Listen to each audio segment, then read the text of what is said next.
Wonderful session, and I am your tutor, Trapti Agrawal. Would like to give you a warm welcome, my dear students. तो आज जो है हम एक बार फिर से जुड़ चुके हैं और हमने कल ऑलरेडी जो है वो ब्लू ग्रीन एल्गी के बारे में काफी इंपॉर्टेंट चीजें जो है वो जानने की कोशिश की। हमने उसमें काफी जो उसके कोर पॉइंट्स थे उसको टच करने की कोशिश की। इसके अलावा स्टूडेंट्स मैंने एक वीडियो आपके लिए अपलोड किया है जिसमें मैंने आपको ज़ॉम्बी रैबिट्स के बारे में बताया है। सिलेबस से अलग थोड़ी अलग चीजें भी आपको पता होनी चाहिए कि किस तरीके से कौन से नए एडवांसमेंट्स जो हैं वो हो रहे हैं, किस तरीके से नए वायरस का एक सामने आया है जो कि एक रेयर वायरस है, रैबिट्स में देखा गया है। मैंने उसके बारे में एक इंफॉर्मेशन अपलोड की है, आप चाहें तो उसको देख सकते हैं। तो स्टूडेंट्स जब हम यू बैक्टीरिया या ट्रू बैक्टीरिया की बात करते हैं तो इसके अंदर सबसे पहले हम इसके न्यूट्रिशन को एक बार क्विक इसका रिवीजन ले लेते हैं ताकि हम फिर आगे बढ़ेंगे। तो न्यूट्रिशन की जहां हम बात करते हैं, राइट, इसका न्यूट्रिशन 3 पार्ट्स में डिवाइड हुआ है, राइट। पहला पार्ट है स्टूडेंट्स इसमें ऑटोट्रॉफिक, ठीक है। ये जो और दूसरा है आपका हेटेरोट्रॉफिक।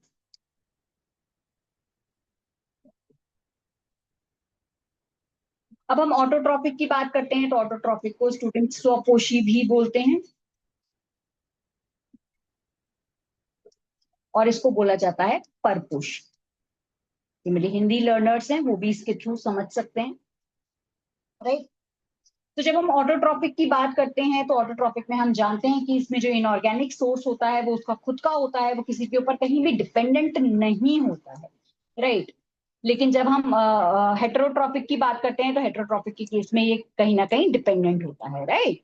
तो इस तरीके का जो है हमें सीन देखने को मिलता है, ठीक है। तो ऑटोट्रॉफिक की जहां हम बात करते हैं तो ऑटोट्रॉफिक के अंडर जो है वो तीन दो पार्ट्स में डिवाइडेड होता है।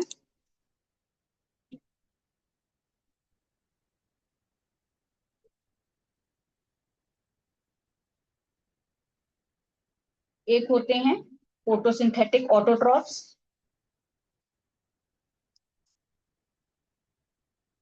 और दूसरे होते हैं कीमोसिंथेटिक ऑटोट्रॉफ्स।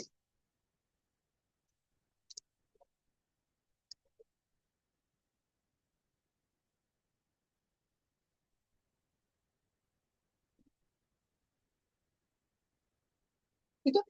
फोटोसिंथेटिक ऑटोट्रॉफ्स की जहां हम बात करते हैं स्टूडेंट्स तो फोटोसिंथेटिक ऑटोट्रॉफ्स में जो है वो सनलाइट या फिर आप कह सकते हैं सोलर एनर्जी का इस्तेमाल होता है।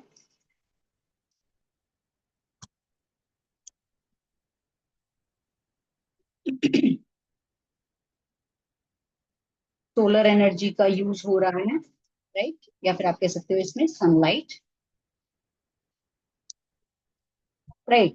इसके अलावा स्टूडेंट्स इन फोटोसिंथेटिक ऑटोट्रॉप्स की जब हम बात करते हैं तो इनमें जो है हमें देखने को मिलता है कि इनमें ऑक्सीजेनिक फोटोसिंथेसिस होता है। एक इंपॉर्टेंट चीज जो आप नोट डाउन कर सकते हैं, ऑक्सीजेनिक फोटोसिंथेसिस से मतलब है स्टूडेंट्स इसमें जो है वो ऑक्सीजन प्रॉपरली रिलीज होती है,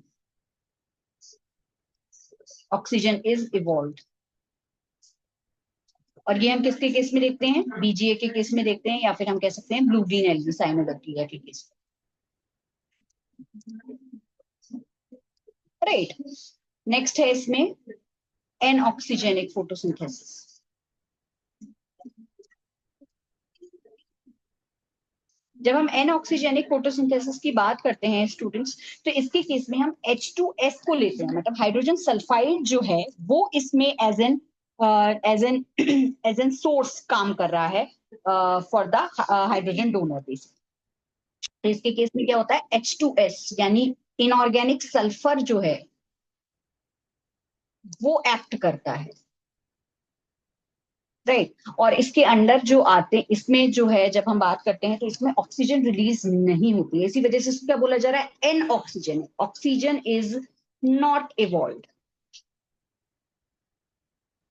और इसके एग्जाम्पल क्या है, इसके एग्जाम्पल हैं स्टूडेंट्स पर्पल सल्फर बैक्टीरिया, इसको आप पीएसबी भी बोल सकते हैं, और green sulphur bacteria.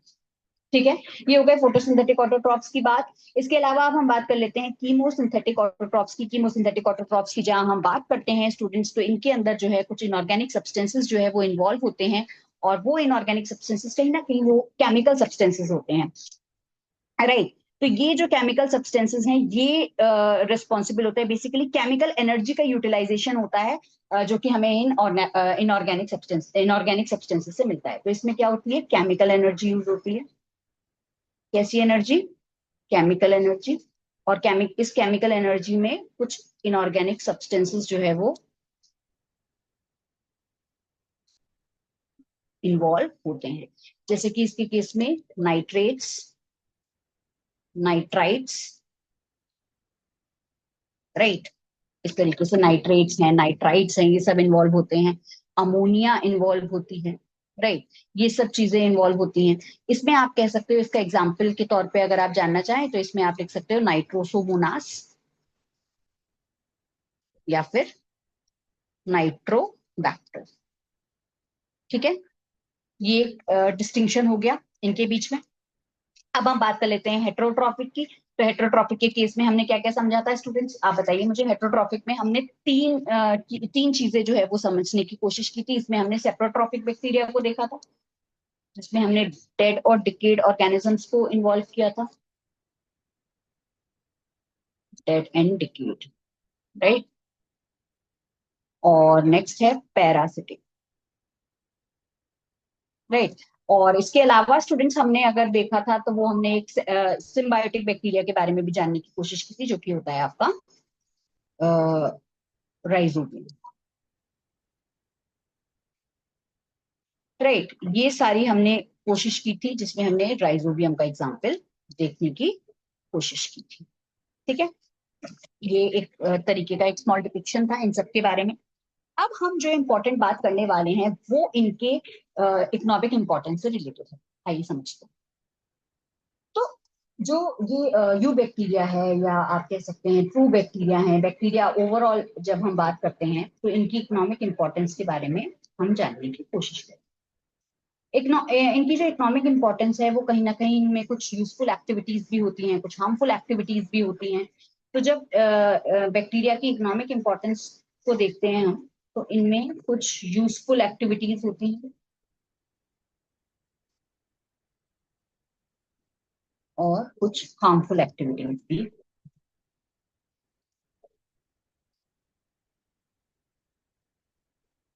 Useful activities की हम बात करें तो एक इसके लिए इन्वॉल्व होता है, कहीं ना कहीं कर्ड की मेकिंग के लिए इन्वॉल्व होता है, राइट। कर्ड मेकिंग, और आप कह सकते हो बेसिकली डेयरी इंडस्ट्री ओवरऑल अगर हम बात करें तो डेयरी इंडस्ट्री में इसका इंपॉर्टेंट रोल है, राइट। कर्ड मेकिंग में इसका इस्तेमाल किया जाता है बेसिकली जब मिल्क से कर्ड की फॉर्मेशन होती है, तो इसमें जो बैक्टीरिया इन्वॉल्व होता है उसका नाम है लैक्टोबैसिलस लैक्टिस। ठीक है, ये एक डिटेल्ड वर्जन मैंने आपको देने की कोशिश की है, हालांकि एनसीईआरटी में सिंपली लिखा हुआ है कि मिल्क से जब कर्ड की फॉर्मेशन होती है तो किस तरीके से होती है, लेकिन कहीं ना कहीं आप अपने आंसर्स में या फिर अगर नीट में किसी भी तरीके से ये क्वेश्चन आता है तो आप सॉल्व कर सकते हैं। ठीक है, ये था डेयरी इंडस्ट्री के बारे में। नेक्स्ट बात कर लेते हैं मेडिसिनल इंडस्ट्री, मेडिसिन फील्ड में। मेडिसिन फील्ड में ये एंटीबायोटिक का प्रोडक्शन करने के लिए रिस्पॉन्सिबल होता है, एंटीबायोटिक्स प्रोडक्शन। एंटीबायोटिक्स का प्रोडक्शन करने के लिए ये रिस्पॉन्सिबल होते हैं स्टूडेंट्स। एंटीबायोटिक में आप लिख सकते हैं एक एग्जाम्पल, इसमें मैं आपको लिखवा देती हूँ, बैसिलस लाइकेनिफॉर्मिस। हालांकि ये बहुत ज्यादा याद करने की जरूरत नहीं है, लेकिन फिर भी आपको पता होना चाहिए। एग्जाम्पल बेसिट्रस। ठीक है, इस तरीके से ये एंटीबायोटिक के प्रोडक्शन के लिए इन्वॉल्व होता है। नेक्स्ट आ जाइए नाइट्रोजन फिक्सेशन में।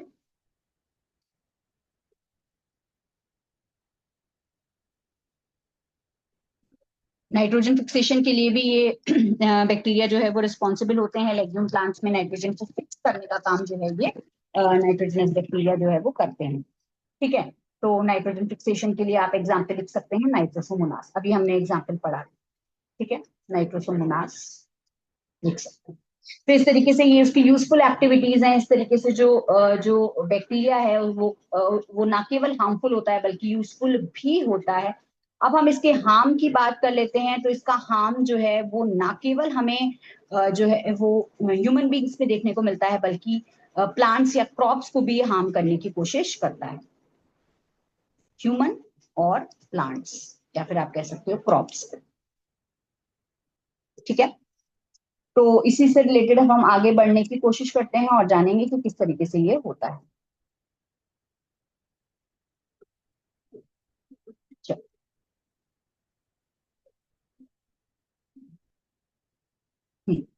ह्यूमन बींग्स पे जब हम बात करने की कोशिश करते हैं तो इट कॉजेज डिसीजेस, कुछ बीमारियां करने की करते हैं ये। और जैसे मैं कुछ बीमारियों के नाम आपको लिख देती हूँ जो कि एनसीईआरटी में भी मेंशन है। कॉलरा, कॉलरा का पॉजिटिव एजेंट ऑलरेडी हम जान चुके हैं। अगर आपको याद हो, आपने मेरे प्रीवियस वीडियोस को फॉलो कर रहे हो, तो मैंने उसमें कोकाई के बारे में 4 शेप्स लिखी थी। इनफैक्ट मैंने जब इसका शेप के बेसिस पर जब क्लासिफिकेशन आपको बैक्टीरिया के बारे में बताया था, तो उसमें मैंने आपको बताने की कोशिश की थी कि इसमें जो है कोकाई शेप बैक्टीरिया होते हैं, बेसिलस शेप बैक्टीरिया होते हैं, और इसके अलावा आपके जो है स्पाइरिलियम होता है, और आपका कोमा शेप बैक्टीरिया होता है। तो बेसिकली ये कोमा शेप बैक्टीरिया होता है जिसको हम विब्रियो कॉलरे बोलते हैं। तो ये विब्रियो कॉलरे जो है इसके लिए रिस्पॉन्सिबल होता है। अगर आप हिंदी में कहें तो इसको हैजा बोला जाता है, राइट। Vibrio cholerae. सेकेंड आ जाते हैं टाइफॉइड की तरफ। टाइफॉइड भी एक बैक्टीरियल डिसीज है, और टाइफॉइड को कॉज करने वाला कौन होता है? वो होता है salmonella. Salmonella typhi, right. Tetanus भी आपको एग्जाम्पल के तौर पर दिया है, राइट। टिटनस में आप कह सकते हो क्लॉस्ट्रीडियम टिटनाई जो है वो इसके लिए रिस्पॉन्सिबल होता है।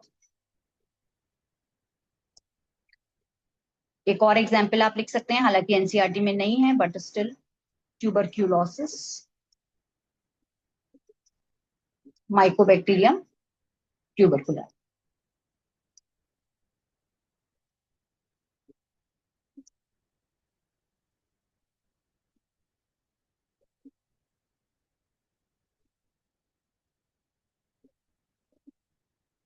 ठीक है, इस तरीके से ट्यूबरक्लोसिस का होता है।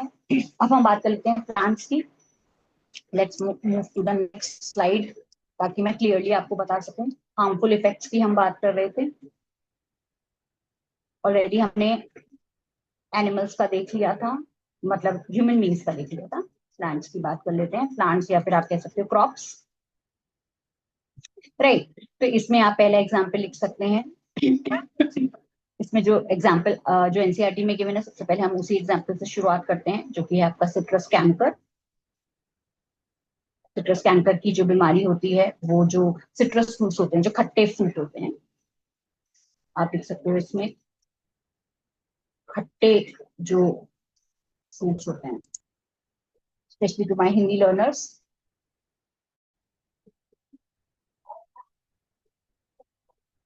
खट्टे जो फल होते हैं उनको बोला जाता है सिट्रस। ठीक है, इनमें आते हैं आपके लेमन है, लेमन इसमें इंक्लूड होगा। ठीक है, तो सिट्रस कैंकर की जब हम बात करते हैं, इसको कॉज करने वाला जो बैक्टीरिया होता है उसका नाम है जेंथोमोनास। इस बैक्टीरिया का नाम है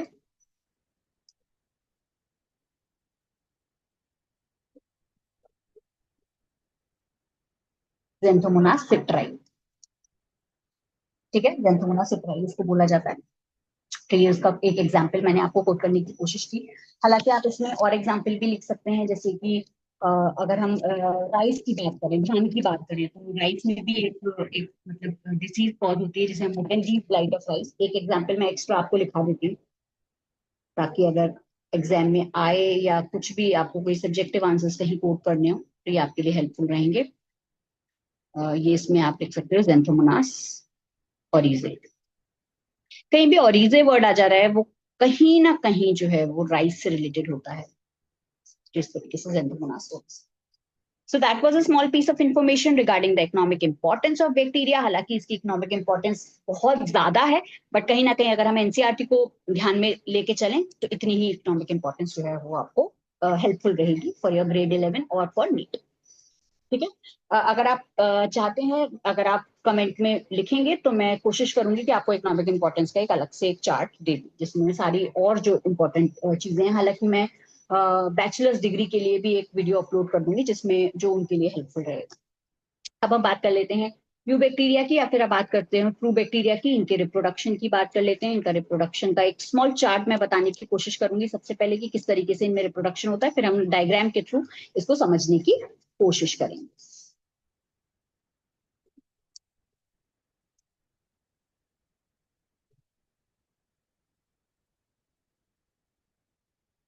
ठीक है। तो रिप्रोडक्शन की जब हम बात करते हैं तो रिप्रोडक्शन इसमें तीन तरीके से मेनली होता है। जब हम बात करेंगे तो पहला है इसमें वेजिटेटिव रिप्रोडक्शन। ठीक है।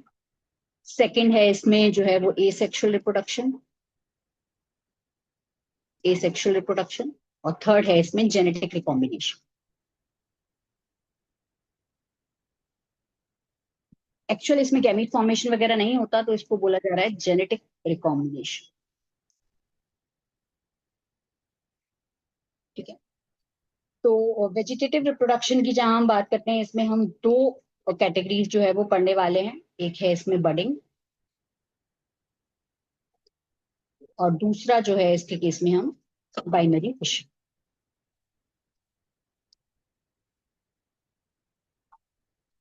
ठीक है। बडिंग और बाइनरी फिशन के बारे में हम जानने की कोशिश करेंगे। एसेक्सुअल रिप्रोडक्शन की जहां हम बात करते हैं तो इसमें जो है वो स्पोर्ट्स की फॉर्मेशन होती है। ठीक है। स्पोर्ट्स की फॉर्मेशन हमें देखने को मिलती है कैसी, अनफेवरेबल कंडीशंस में, जो खराब कंडीशंस होती हैं तब जाकर के। राइट। अब इसमें स्पोर्ट्स में हम जब बात कर लेते हैं तो हम एंडोस्पोर के बारे में जानने की कोशिश करें।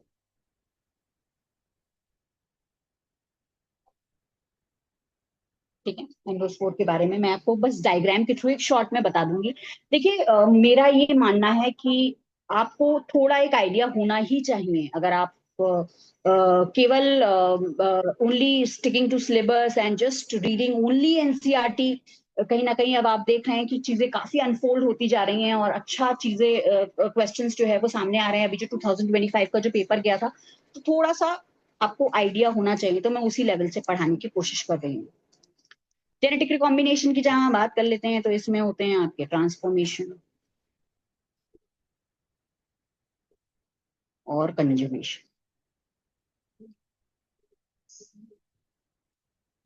ठीक है। ये दोनों पार्ट्स जो है वो इसमें इंक्लूड करने की कोशिश की गई है। अब हम एक एक करके जो है वो उनके बारे में जानते हैं। पहला है इसमें वेजिटेटिव, है ना। तो वेजिटेटिव में हम सबसे पहले जो है वो बडिंग के बारे में जानेंगे। वेजिटेटिव रिप्रोडक्शन की जहां हम बात करते हैं तो इसके केस में जो है, हालांकि एनसीईआरटी में बडिंग के बारे में ज्यादा मेंशन नहीं है, बट फिर भी आपको एक आइडिया होना चाहिए कि बडिंग आखिरकार है क्या। तो बडिंग भी जो है इसका पार्ट है। तो पहला है इसमें मैं बडिंग को इंक्लूड कर रही हूँ। बडिंग के थ्रू जो है वो वेजिटेटिव रिप्रोडक्शन किया जाता है। सपोज इस तरीके से आपका एक बैक्टीरियल सेल है, और इसमें ये इसका क्या है, जीनोफोर है। जीनोफोर यानी इसका न्यूक्लियोइड है। राइट। और इसमें जो है वो प्लाज्मिड भी प्रेजेंट रहता है। एक एक्स्ट्रा क्रोमोसोमल जेनेटिक मटेरियल इस तरीके से होता है। तो बड की जब फॉर्मेशन होती है तो आप देखते हैं कि इस तरीके से इन्वेजिनेशन होने लगता है और बड फॉर्म होने लगती है। राइट। तो ये क्या है, बड लाइक आउटग्रोथ। बड लाइक आउटग्रोथ दिखाई देने लगती है। और ये बड लाइक आउटग्रोथ में फर्दर जाकर के, जब इसमें से जो ये जो आपका जो जीनोफोर या न्यूक्लियोफोर है, जब ये आगे जाकर के इसमें ट्रांसफर होगा और इसका रेप्लिकेशन होगा, इसमें जो ये जीनोफोर है, राइट, ये मैं एक डिफरेंट पेन से आपको डिपिक्ट करने की कोशिश करूंगी कि ये जब इसमें जाएगा, इसका इसमें ट्रांसफर होगा और आगे जाकर के ये रेप्लिकेट करेगा। Right. Genophore transferred and replicates, आगे जाकर के रेप्लिकेट करेगा। और जब ये रेप्लिकेट करेगा तो आप देख सकते हैं इस तरीके से इसमें जो जीनोफोर है वो आगे जाएगा, रेप्लिकेट करेगा, राइट। और जब ये रेप्लिकेट कर जाएगा फिर उसके बाद जो है ये इसमें एक कंस्ट्रिक्शन जो है वो डेवलप हो जाएगा। कंस्ट्रिक्शन डेवलप हो जाता है और कंस्ट्रिक्शन डेवलप होने के बाद दोनों इंडिविजुअल्स अलग सेल की तरह बिहेव करने लगते हैं।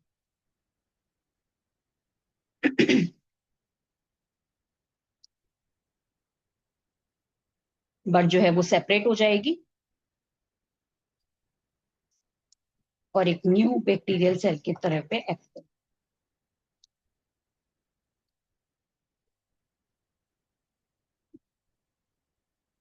फर्दर जो होगा वो आपको दिखाई देगा, इस तरीके से दो बैक्टीरियल सेल दिखाई देने लगेंगे, एक प्लाज्मिड आपका हो गया और एक आपका जीरो। इस तरीके से जो है ये बर्डिंग का process. So that is about the vegetative part of budding. मैंने इसको बताने की कोशिश की है। आगे बढ़ते हैं और अब हम जानते हैं स्टूडेंट्स सेकंड जो है वो बाइनरी फिश।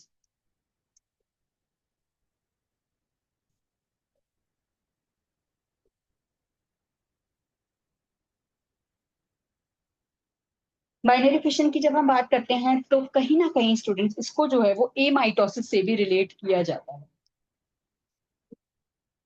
राइट। तो इसके केस में जो है हम किसी भी तरीके का कोई माइटोसिस और मियोसिस नहीं देखते हैं,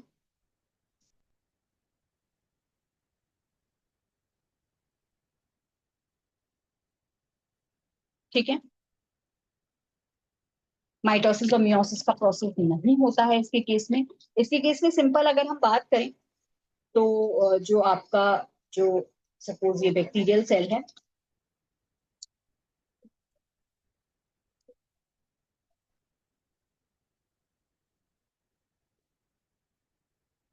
ये इसका क्या है, जीनोफोर है या फिर आप कह सकते हैं न्यूक्लियोइड है, राइट। ये तो इसका रेप्लिकेशन हमें देखने को मिलता है,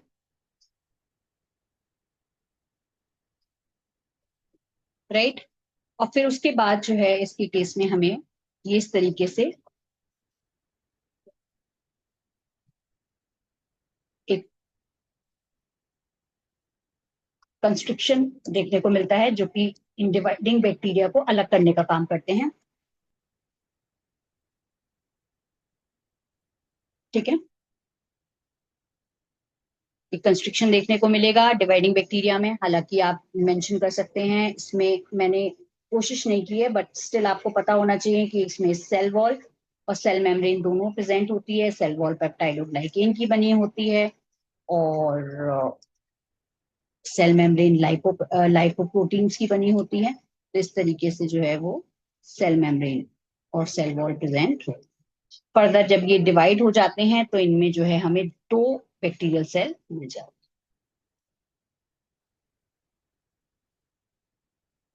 और दोनों आइडेंटिकल हो। यही इसकी खास बात है, ये दोनों क्या है, आइडेंटिकल होते हैं। एक वर्ड होता है सेम, मैंने आपको शुरू से बताने की कोशिश की, और एक बताया है आइडेंटिकल कॉपीज हमें देखने को मिलती। सेम का मतलब होता है स्टूडेंट, सपोज मैं ये सिमिलैरिटीज में बता रही हूँ, इन दोनों में सिमिलैरिटी सिमिलैरिटी है कहीं ना।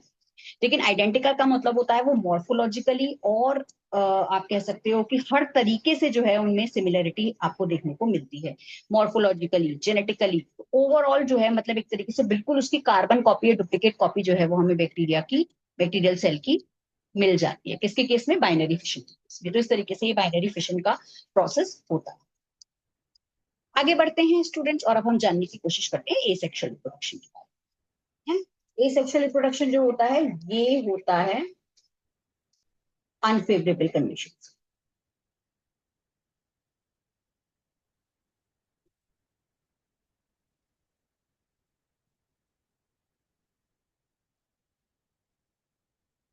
अनफेवरेबल कंडीशंस में आपको जो है ये देखने को मिलते हैं, ठीक। तो जब हम अनफेवरेबल कंडीशंस की बात करते हैं तो उसके दौरान हमें एंडोस्पोर की फॉर्मेशन हमें देखने को मिलती है। मैं एक बार आपको एंडोस्पोर का डायग्राम ड्रॉ कर देती हूँ ताकि आपको एक आइडिया हो जाएगा कि किस तरीके से एंडोस्पोर होता है। राइट।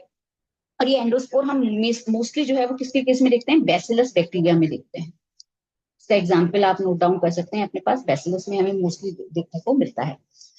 ठीक है, तो अब मैं पहले इसको ड्रॉ कर देती हूँ।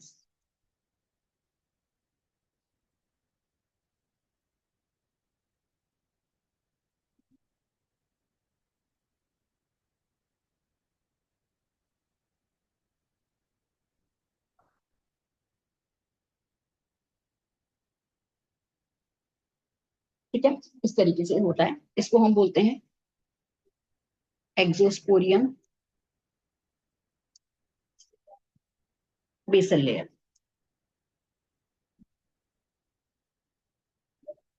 एक्सोस्पोरियम बेसल लेयर बोला जाता है इसको।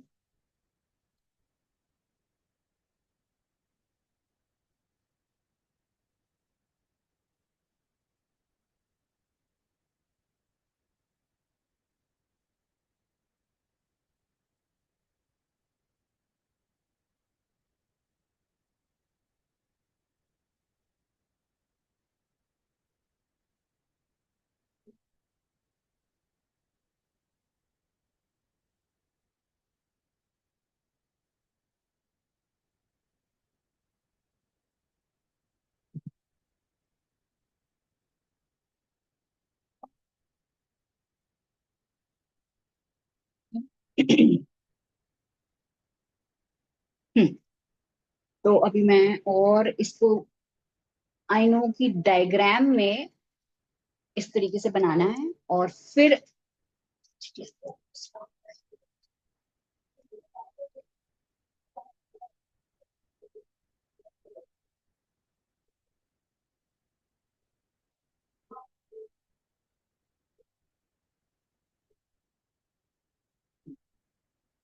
तो ये हो गई आपकी एक्सोस्पोरियम लेयर और ये हो गई आपकी आउटर लेयर। राइट, इस तरीके से outer coat layer, you can note down, outer coat layer present होती है। राइट, इसके अलावा जो है इसमें इनर कोट लेयर प्रेजेंट रहती है।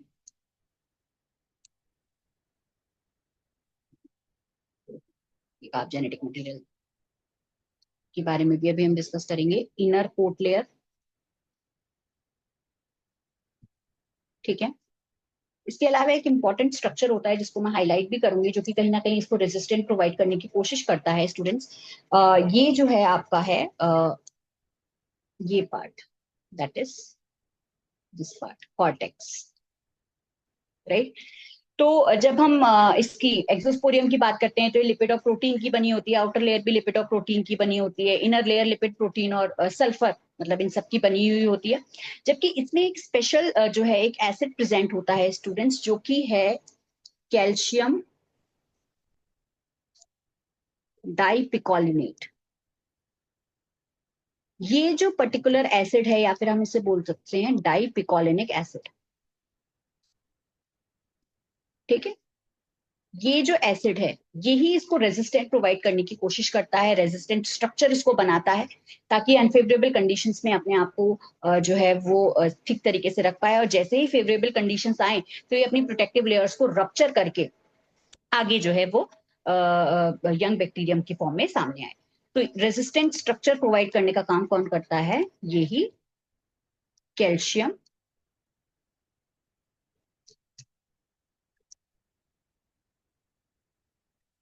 Resistant during unfavourable conditions.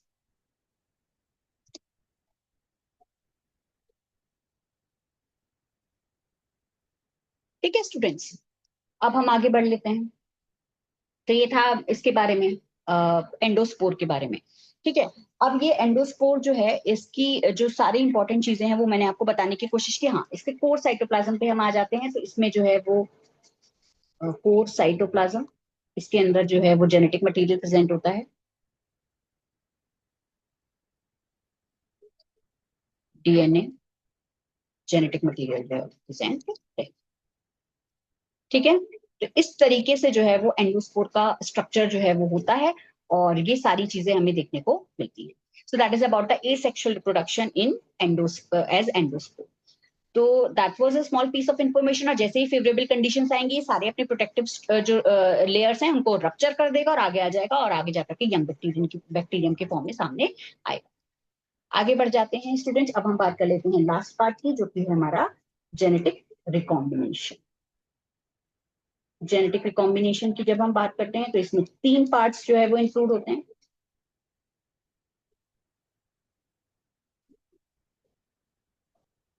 दो पार्ट्स बेसिकली जब हम बात कर लेते हैं इसमें, ट्रांसफॉर्मेशन की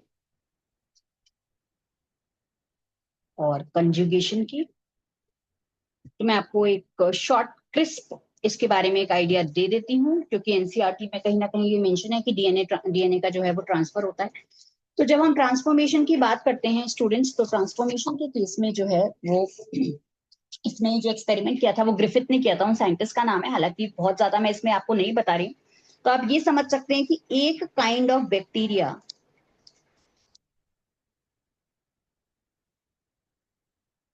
चेंज्ड टू अदर बैक्टीरिया।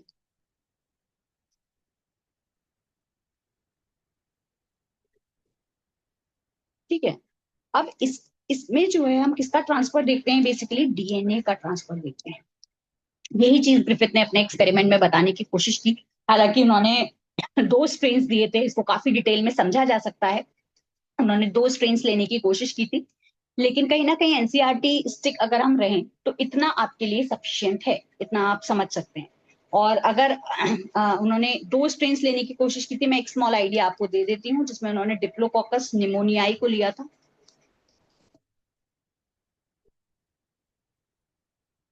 ठीक है, उन्होंने 2 स्ट्रेन्स लिए थे इसमें, R2 और S3। ठीक है, R2 की जब हम बात करते हैं तो ये एक तरीके का कैसा होता है, रेजिस्टेंट स्ट्रेन होता है। रेजिस्टेंट आप कह सकते हो, या फिर आप कह सकते हो, देखिए इसमें एक लैंग्वेज होती है विरुलेंट। आप ये समझ लीजिए कि ये जो है वो नॉन इन्फेक्टेड होता है। आपके लिए सबसे अच्छा समझने वाला पार्ट ये है, नॉन इन्फेक्टिव। हालांकि इसके लिए वर्ड जो है जो यूज होता है that is virulent, non virulent. You can note down in scientific terms, if we talk about it is non virulent, मतलब ये घातक नहीं है, मतलब ये जो है वो किसी भी तरीके से इन्फेक्शन कॉज नहीं करेगा। ठीक है, इस तरीके से। और S3 की जब हम बात करते हैं तो S3 क्या होता है, इन्फेक्टिव होता है और विरुलेंट। ये एक मैंने थोड़ा सा आपको बताने की कोशिश की है। कंजुगेशन की जब हम बात करते हैं तो कंजुगेशन में जो है इसको समझने के लिए एक क्विकली हम एक डायग्राम को ड्रॉ कर लेते हैं। बहुत सिंपल डायग्राम है, कुछ भी ज्यादा कुछ नहीं है। 2 बैक्टीरिया हमें ड्रॉ करने हैं।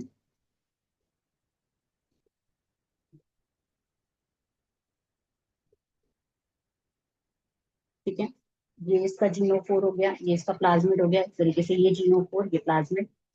ठीक है, जीनोफोर, या फिर आप कह सकते हो बैक्टीरियल क्रोमोसोम।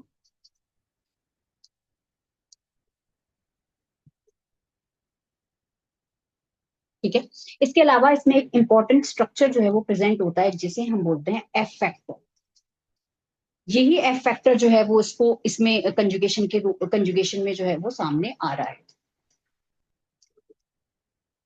राइट।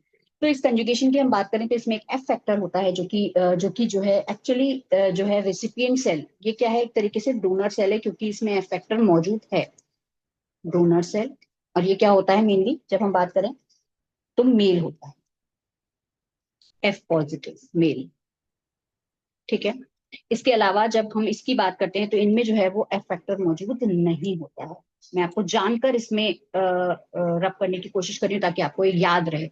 ये कैसा होता है, एफ नेगेटिव फीमेल। इसमें आप देख सकते हैं कि किसी भी तरीके का कोई एफ फैक्टर जो कि इसमें मौजूद है वो यहाँ पर मौजूद नहीं है। Let's make it different colour ताकि आपको याद रहेगा किस तरीके से ये है।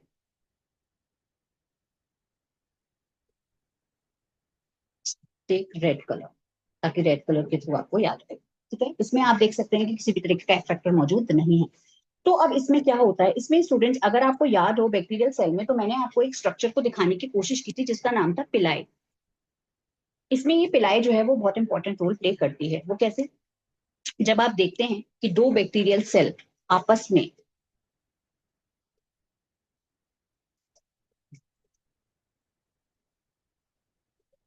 अटैच होते हैं, तो उनमें जो है ये इस तरीके का सेक्स पिलाए जो है वो रोल प्ले करती है, जो कि क्या बना देती है, एक तरीके की ट्यूब की फॉर्मेशन करती है। आप देख सकते हैं ये एक ट्यूब बन जाती है जिसको हम बोलते हैं कंजुगेशन ट्यूब। ये जो कंजुगेशन ट्यूब होती है यही रिस्पॉन्सिबल होती है जो है वो आपका जो जो आप कह सकते हो कि एफ फैक्टर के ट्रांसफर के लिए। ठीक है, तो एफ फैक्टर को हमने रेड से डिनोट किया था। तो इस एफ फैक्टर के ट्रांसफर में, क्योंकि ये जो है आगे जा करके इसमें ट्रांसफर होना है, राइट, तो इसके लिए जो है ये एफ फैक्टर को ट्रांसफर करने के लिए कंजुगेशन ट्यूब बनती है, जो कि कौन बनाता है, सेक्स पिलाई बनाता है। अटैचमेंट के लिए भी रिस्पॉन्सिबल होती है, और इस तरीके से जेनेटिक रिकॉम्बिनेशन यानी रिप्रोडक्शन में भी इसका इंपॉर्टेंट रोल देखने को मिलता है। तो that was a small piece of information regarding the pili. और अब हम जो है जब इसमें जब ये ट्रांसफर हो जाता है, जब एफ फैक्टर इसमें ट्रांसफर हो जाएगा, तो इस तरीके से दो बैक्टीरियल सेल जो है वो हमें देखने को मिलेंगे। ये हो गया उसका जीनोफोर, और उसके अलावा स्टूडेंट्स हमें देखने को मिलेगा ये एफ फैक्टर जो है वो ट्रांसफर, सॉरी,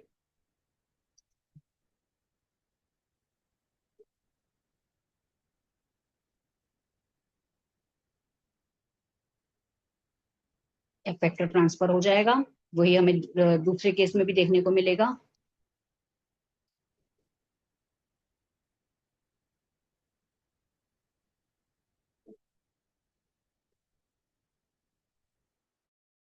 तरीके से ये जो है वो दोनों जो है वो एफ पॉजिटिव मेल्स बन जाएंगे। ये भी क्या हो गया, एफ पॉजिटिव, ये क्या है आपका एफ फैक्टर जो कि ट्रांसफर हुआ है, राइट, और ये भी आपका एफ फैक्टर। तो ये भी क्या हो गया, एफ पॉजिटिव मेल। तो both would be F positive mail.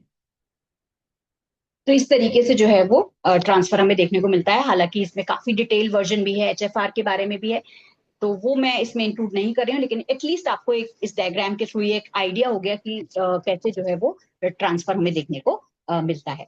So that was about the conjugation, and I hope you got all 4 points included in that. And कल से जो है हम प्रोटिस्टा के बारे में जानने की कोशिश करेंगे। आई ट्राई कि मैं इससे रिलेटेड जो भी इंफॉर्मेशन है या और जो इम्पोर्टेंट जो क्वेश्चंस हैं उनको लाने की कोशिश करूंगी। So that's it, my dear students, and I hope you all are enjoying and getting all points clear. And thank you very much. Keep learning, keep shining, and most importantly, students, keep smiling. Thank you very much.